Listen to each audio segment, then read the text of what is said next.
Assalamualaikum warahmatullahi wabarakatuh. Perkenalkan, nama saya Zahriatul Nurbaiti. Di sini saya akan melakukan pendidikan kesehatan mengenai keperawatan anak dengan tema penyakit hemofilia pada anak. Baik, kita langsung saja melakukan penyuluhannya. Izinkan saya untuk presentasi.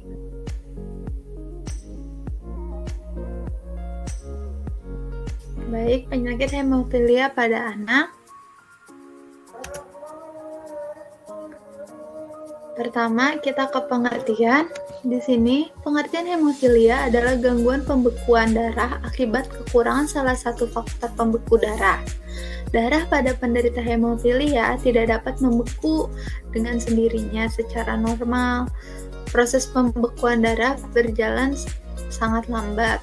Jadi, pada hemofilia ini dikarenakan ada faktor kekurangan dari salah satu faktor pembeku darah yang menyebabkan proses pembekuan darahnya itu menjadi sangat lambat. Seperti itu. Lalu selanjutnya ada tanda dan gejala pada penyakit hemofilia pada anak. Nah,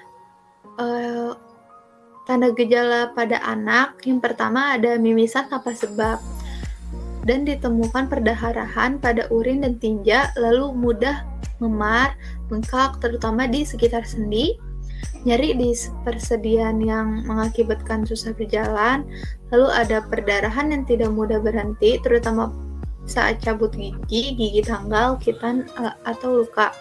Lalu tanda dan gejala pada bayi. Yang pertama ada perdarahan berkepanjangan setelah sunat, memar sebekutan di atas tonjolan-tonjolan tulang. Ini biasanya saat berumur 3-4 bulan pada bayi. Lalu yang ketiga ada hematoma besar setelah infeksi. Lalu ada perdarahan pada mukosa mulut, hidung, pencernaan, dan genitalia atau pada kemaluan. Lalu yang terakhir ada perdarahan jaringan lunak. Selanjutnya ada tanda dan gejala pada saat mengalami perdarahan. Gejala awalnya biasanya nyeri, lalu setelah nyeri akan terdapat atau terlihat bengkak dan dipegang rasanya hangat dan adanya penurunan mobilitas.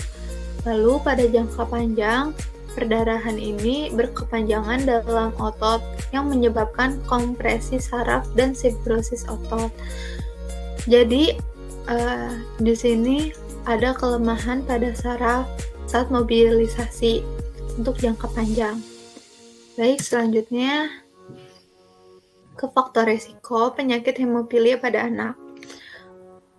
Nah, hemofilia ini disebabkan oleh mutasi genetik yang menyebabkan darah kekurangan salah satu faktor pembekuan darah. Kekurangan faktor ini akan menyebabkan darah sukar membeku dan menyebabkan perdarahan sulit berhenti. Lalu, penyakit ini juga diturunkan oleh ayah, ibu, atau kedua orang tua kepada anak. Hemofilia yang bergejala biasanya terjadi pada laki-laki. Nah, anak perempuan lebih sering menjadi pembawa atau carrier, gen abnormal yang berpotensi untuk diwariskan kepada keturunannya. Jadi, untuk kepada wanita biasanya penyakit hemofilia ini jarang terjadi. Dan kebanyakan penyakit hemofilia ini kepada anak laki-laki. Seperti itu. Selanjutnya ada bahayanya komplikasi. Di sini bahayanya atau komplikasi yang pertama timbulnya inhibitor terhadap terapi yang diberikan. Lalu ada kerusakan sendi akibat perdarahan berulang, lalu ada perdarahan pada sistem pencernaan dan perdarahan di kepala, lalu darah pada saat buang air kecil dan air besar, lalu akan terjadi anemia atau jumlah sel darah merah berkurang dari seharusnya. Hal ini bisa diatasi dengan transfusi darah. Lalu yang terakhir ada infeksi yang ditularkan oleh darah seperti HIV. Jadi sangat bahaya jika tidak ditangani dengan tepat penyakit ini. Selanjutnya ada upaya pencegahan. Upaya apa aja sih pada penyakit hemofilia pada anak ini? Yang pertama, menjaga kebersihan gigi agar terhindar dari penyakit gigi dan gusi yang dapat menyebabkan perdarahan. Lalu berhati-hati atau sebisa mungkin hindari olahraga yang melibatkan kontak fisik, contohnya bola basket, sepak bola, dan olahraga lainnya. Disarankan untuk olahraga berenang saja. Lalu, jangan sembarangan mengonsumsi obat-obatan tanpa saran dokter. Selanjutnya ada upaya penanganan penyakit hemofilia pada anak. Yang pertama ada penanganan pada saat terjadi perdarahan. Jadi, untuk mencegah timbulnya perdarahan ini, harus mencegah perdarahan dalam sendi terlebih dahulu. Lalu, nyeri sendi hemofilia yang terjadi disebabkan karena terjadinya perdarahan berulang pada sendi. Kelainan ini bisa menetap bila pengobatan tidak efektif. Pada keadaan ini perlu tindakan dini atau tindakan secepat mungkin.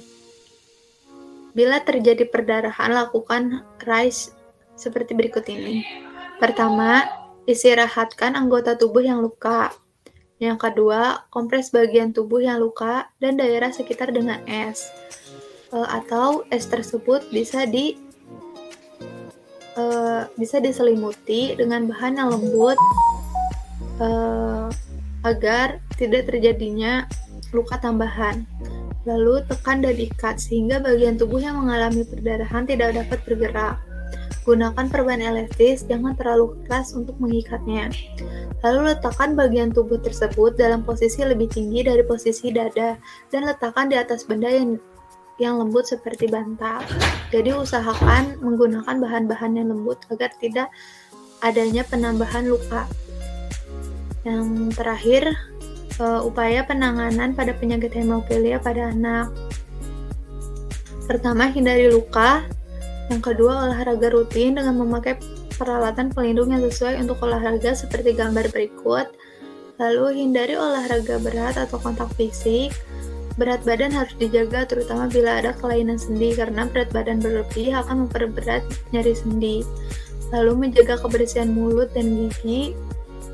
Lalu berkunjung rutin setiap 6-12 bulan ke klinik untuk meyakinkan bahwa penderita sehat fisik dan jasmani. Pihak sekolah sebaiknya diberitahu bila anak mengalami hemofilia supaya dapat membantu penderita bila diperlukan. Sekian dari presentasi saya. Maaf bila ada salah kata atau ucapan yang tidak mengenakan atau tidak dimengerti. Jika ada pertanyaan bisa tulis di kolom komentar. Wassalamualaikum warahmatullahi wabarakatuh.